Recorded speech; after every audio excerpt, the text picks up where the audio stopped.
Everyone, how are you all? I hope you all are doing great. इस video में हम समझेंगे बड़ा ही important concept, that is how the equilibrium price and quantity changes if demand and supply both increases, right? But before we proceed, please subscribe to our YouTube channel, subscribe to our Telegram channel and Instagram page को like कर दो। तीनों के link मैंने नीचे description पे डाले हुए हैं। Once you do that, you will get all the updates related to class 11, 12th and CUET as far as economics is concerned. आइए हम बहुत इस क्लास को इम्पोर्टेंट आगे बढ़ाते हैं। इम्पोर्टेंट टॉपिक है, that is how will the equilibrium price and quantity change when how will the equilibrium price and quantity change when demand and supply both increases. अब भाई डिमांड एंड सप्लाई दोनों बढ़ रहे हैं, तो अब कैसे? देखो, इसमें तीन कंडीशन बनता है। बिकॉज क्या है, इसमें डिमांड किस रेशियो में बढ़ेगा, सप्लाई किस रेशियो में बढ़ेगा, ये नहीं दिया है, बस इतना ही लिखा है when demand and supply both increases. तो उसमें तीन केस बनेंगे। पहला, demand increases more than supply. दूसरा, supply increases more than demand. और तीसरा, जो कि मोस्ट इंपॉर्टेंट है, demand and supply both increases in the same ratio. तो पहले हम ये कर लेते हैं, when demand increases more than supply. तो we know that increase means rightward shift and decrease means leftward shift. मैंने पिछले कुछ वीडियोस में भी डाला है। तो देखो, पहले तो हम इस टाइप के क्वेश्चंस को सॉल्व करने के लिए नंबर से पहले क्लियर होते हैं। नंबर्स में क्या लिखना है, जैसे पहले लेट्स से नंबर में हम ये समझते हैं कि पहले डिमांड भी 10 था, ठीक है, सप्लाई भी 10 था। पहले सपोज करते हैं कि पहले प्रोडक्ट इक्विलिब्रियम में था, अब डिमांड बढ़ के 15 हो गया है और सप्लाई बढ़ के 12, दोनों बढ़ा है, but demand has increased more than supply. And we know the golden rule, अगर चेंज के बाद क्या सिनेरियो है, demand is more than supply, if demand is more than supply the prices will rise. तो मेरा जो डायग्राम बनेगा उसमें मेरा प्राइस ज़रूर बढ़ना चाहिए, राइट? तो चलिए अभी हम देखते हैं। तो ये क्यों मैंने नंबर्स से लिखा है, बिकॉज नंबर्स से लिखने से एक चीज़ क्लियर हो जाए, अपने को क्लियर हो जाता है कि भाई प्राइस अपने डायग्राम में बढ़ना चाहिए, घटना चाहिए। अगर अपने हमारा डायग्राम इससे मैच नहीं करेगा, मतलब we are doing some mistake, और उसको हम रेक्टिफाई तुरंत कर सकते हैं। तो हम वाई एक्सिस में लिखेंगे प्राइस, एक्स एक्सिस में लिखेंगे quantity demanded and quantity supplied. ये हमारा original demand curve D D, ये हमारा original supply curve S S, intersecting at point E, right? OP equilibrium price and OQ equilibrium quantity. अब हम दोनों बढ़ रहे हैं, but demand is increasing more. So demand is increasing more, तो demand हम ज़्यादा राइटवर्ड शिफ्ट करेंगे। Demand will increase rightward but थोड़ा ज़्यादा। Supply is also increasing, but supply को हम कम इंक्रीज करेंगे राइटवर्ड, ठीक है? एरो से डिनोट करना ज़रूरी है कि डिमांड कर्व किस तरफ शिफ्ट हो रहा है। अब देखो, ये विजिबली मतलब ये दिखना चाहिए कि demand is increasing more than supply. अब कम डिफरेंस मत रखना, ज़्यादा ही डिफरेंस रखना, सो दैट क्लैरिटी रहे। My new point of equilibrium is E1, my new point of equilibrium is E1, ठीक है? अब E1 में हमने देखा कि हमारा इक्विलिब्रियम प्राइस जो है वो बढ़ के OP से OP1 हो गया।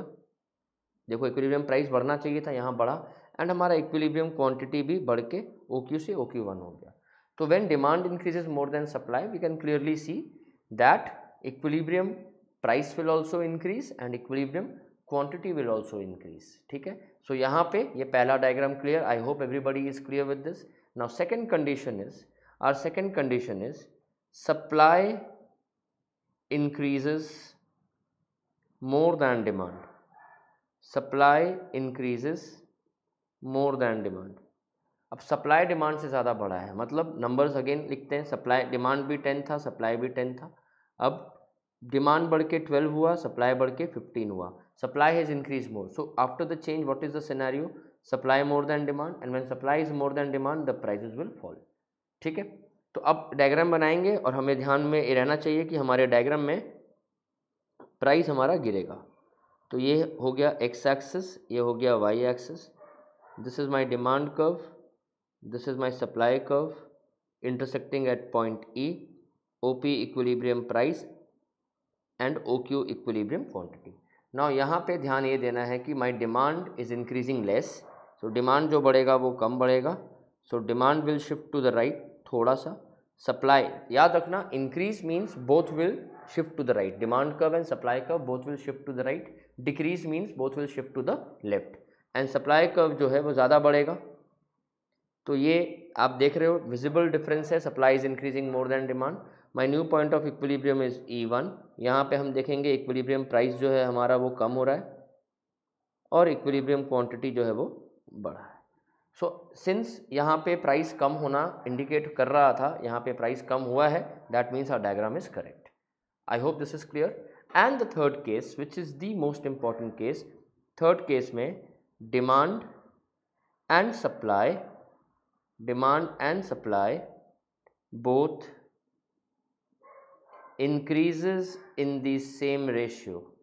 Demand and supply both increases in the same ratio. अब भाई सेम रेशियो में बढ़ेगा तो ये एक इम्पॉर्टेंट केस है. बिकॉज क्या है, इसमें हमें ध्यान देना होगा कि डिमांड 10 सप्लाई 10. अब डिमांड भी बढ़ के 15 एंड सप्लाई भी बढ़ के 15. अब देखो प्राइस हमारा तभी चेंज होगा, प्राइस हमारा तभी बढ़ेगा या घटेगा when there is a disagreement between demand and supply. Demand supply से ज़्यादा हो या सप्लाई डिमांड से ज़्यादा हो, हमारा प्राइस तभी चेंज होगा. जब डिमांड और सप्लाई में कोई डिसएग्रीमेंट ना हो, जैसा इस केस में है, डिमांड भी उतना ही बढ़ा सप्लाई भी उतना ही, उस केस में हमारा प्राइस कांस्टेंट रहेगा. मतलब इस केस में प्राइस जो है वो चेंज नहीं होगा. तो अब हम देखते हैं, ये हमारा डिमांड कर्व है, ये हमारा सप्लाई कर्व है. यहाँ पे वाई एक्सिस में वाई एक्सिस का वेरिएबल, एक्स एक्सिस में एक्स एक्सिस का वेरिएबल. सो वाई एक्सिस में प्राइस, एक्स एक्सिस में quantity demanded, quantity supply. So this is my point of equilibrium. So OP is my equilibrium price and OQ is my equilibrium quantity. Now अब यहाँ पे demand और supply को हम same ratio में बढ़ाएंगे. तो जितना हमारा डिमांड बढ़ा, डिमांड बढ़ के D1, ठीक है, उतना ही हमारा सप्लाई बढ़ा है S1. और new point of equilibrium where new demand and supply curve will intersect each other. Now यहाँ पे हम देख रहे हैं मेरा इक्विलिब्रियम क्वांटिटी खाली इंक्रीज हुआ है. इक्विलिब्रियम प्राइस पहले भी ओपी था, अभी भी ओपी है. So in this case the equilibrium price does not change but equilibrium quantity rises. तो आपको एग्जाम में क्वेश्चन अगर पूछा जाए कि how will the equilibrium price and quantity change if demand and supply both increases, अगर इतना ही पूछ के छोड़ दिया जाए और कोई भी कंडीशन स्पेसिफाई नहीं किया, तो आप 3 कंडीशन बनाएंगे जो हमने किया. That is, first is demand increases more than supply, second is supply increases more than demand, and third is demand and supply both increases in the same ratio. लेकिन अगर आपको कोई कंडीशन स्पेसिफाई कर दे तो ऑब्वियसली स्पेसिफाइड कंडीशन को ही आप बनाओगे. ज़्यादातर थर्ड कंडीशन जो ये वाला है जो हमने किया है वो ज़्यादातर पूछा जाता है. ये सबसे इंपॉर्टेंट कंडीशन है. इसको पूछने के 2 तरीके हैं. How will the equilibrium price and quantity change if demand and supply both increases in the same ratio, or explain the situation when with a change in demand and supply both the equilibrium price remains the same but equilibrium quantity rises. तब भी ये case बनाना है. I hope this class is clear to you all. For more updates, मैंने आपको पहले ही बोल दिया है कि हमारे YouTube चैनल को सब्सक्राइब कर लो, Telegram चैनल को सब्सक्राइब कर लो, and you can join us on Instagram. Thank you so much.